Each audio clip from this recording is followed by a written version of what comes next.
Hello, my friends, and welcome back. Thank you very much for being with me again today. This article that I have here, I think, is a very good example against people who use always, never, expressing certain ideas. In this case, we had a lot of weasels, as, for instance, Annalena Baerbock, the foreign minister of Germany, who said that. And he was not the only one, but I just remember her just now, from the top of my head, saying that Russia will never be accepted back into the family of free countries, of something like that, which is so stupid that I don't have to even expand on it.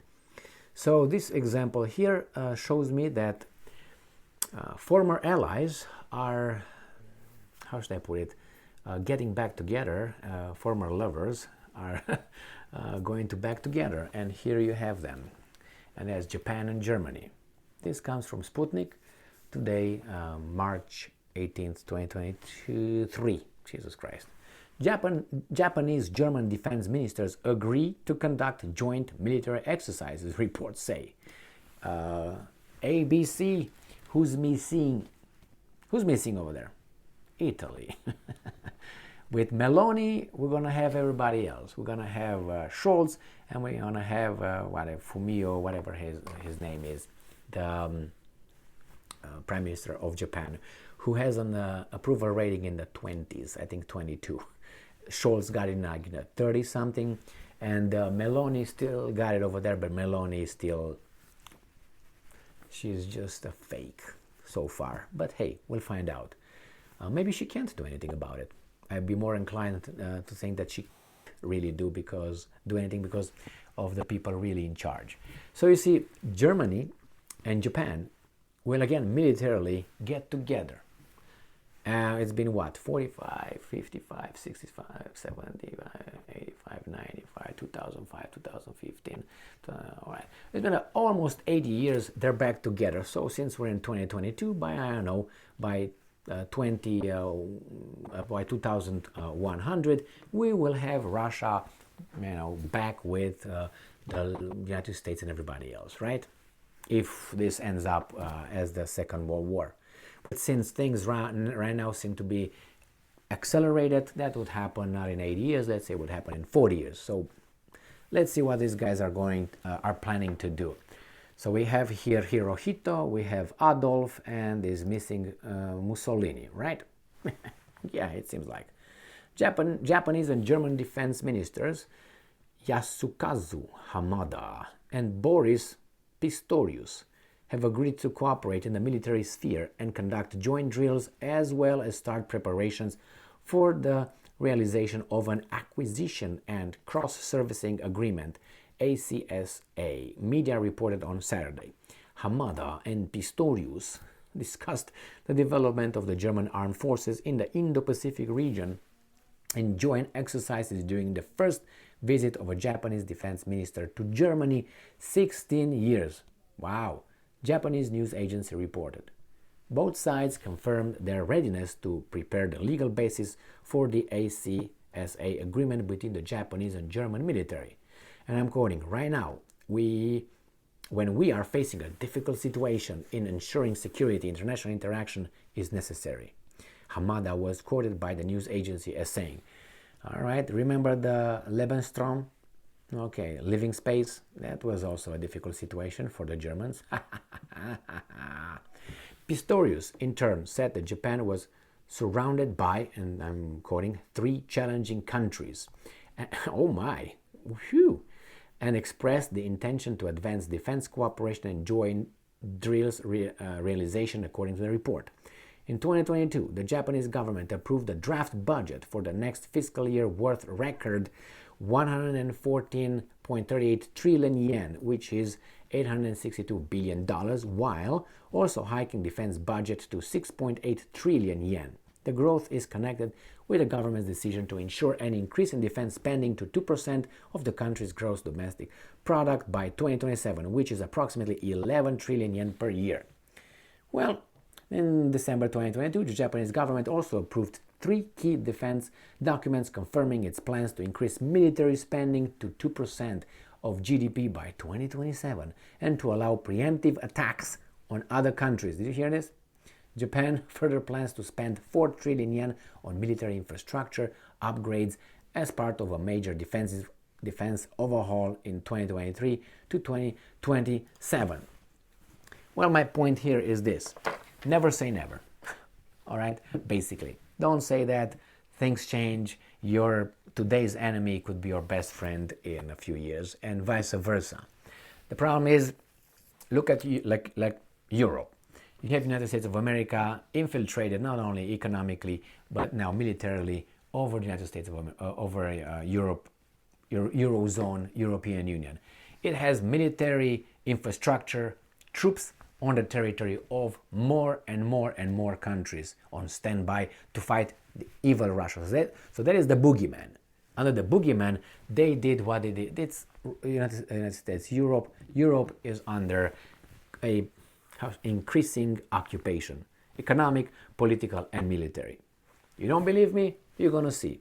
You're gonna see, and this is gonna be in about, regardless what happens in Russia right now, regardless, even if Russia disappears, these things will still increase. NATO will still expand. The United States will still go into Asia, create those little second NATO or the same NATO with those guys, but called differently, NATO Part B or something, Part 2 or something. And they will do what they do best. They want the domination. Can you remember another guy who wanted that, supposedly? Yeah, that guy. So, Lebensstrom, living space. And these guys are going to be under these guys' control. Is it good? Well, if you think it's good, just think of Yugoslavia, think of Iraq, think of Afghanistan, Libya. Just to mention, I don't think about Japan dropping 2 atomic bombs just like bang, bang, fuck you. You know what I mean? Don't think about that one, Think about Vietnam. Think about, if you want, even Korea. All these were good wars. Now, you want to be associated or under the thumb of this kind of master? Even if the master is good. Ask a slave if the slave would like to be a slave under a good master. Why would you want to be under a good master or a bad master? You wouldn't be under anybody else, would you? Or wouldn't you? Believe me, there are people in our society that would do that willingly. And how do they do that? The government. Whatever the government tells them, they tell us to shut the hell up and follow orders, the master. If we say, well, how about that thing? How about that thing? They defend the master because they see the master as the enforcer of their scares. That's what it is. And these individuals, they just stay alive.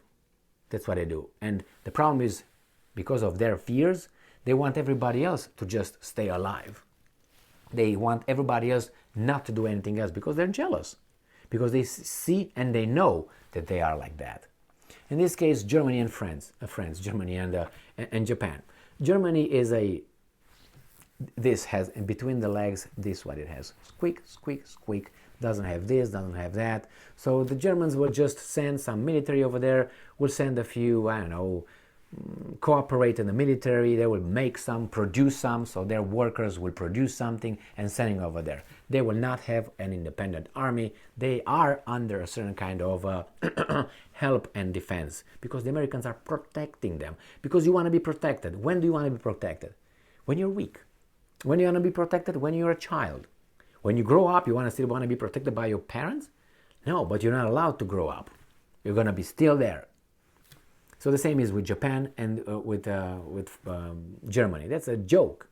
These are servant countries. These are vassal countries. These are bottom feeder countries. These are weasel countries. These are, how I want to take it, they're not independent. They have U.S. armies on their territory. You got that? A lot of them. And military infrastructure, weapons, and so on.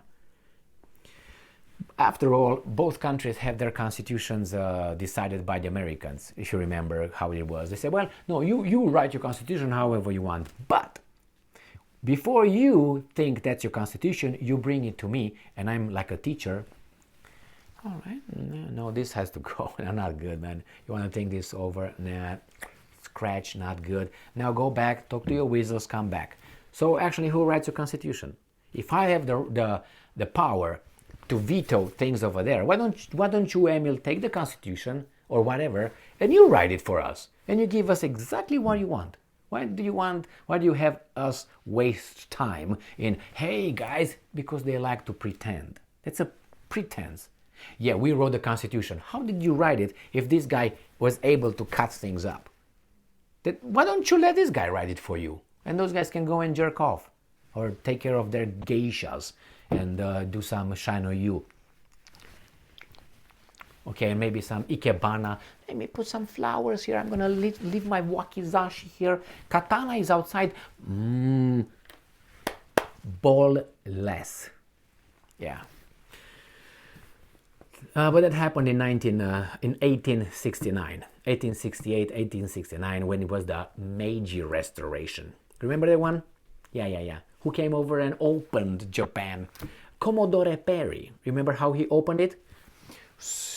Boom, boom. That's how they opened Japan for business. Oh, they were American. Oh my God. The port of Yokohama was up by the Commodore Perry. Again, freedom and democracy and loving other countries,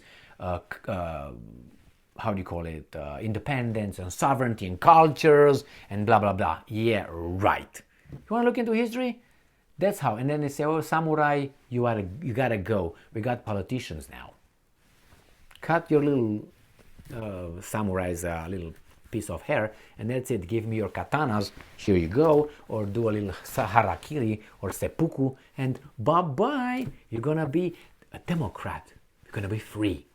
Well, I understand that, certain things were good, certain things were bad, but you dealt with another country's culture. Anyway, let's go back to this one. We got two weasel countries pretending that they are independent and we're gonna sign agreements. The big boss is gonna come and say, "God the fuck, let me see what you did here." Wait a second, I gotta go to the bathroom. I need some paper. Thank you very much for being with me again today. Stay strong, stay smart, look for the truth, and be just, my friends.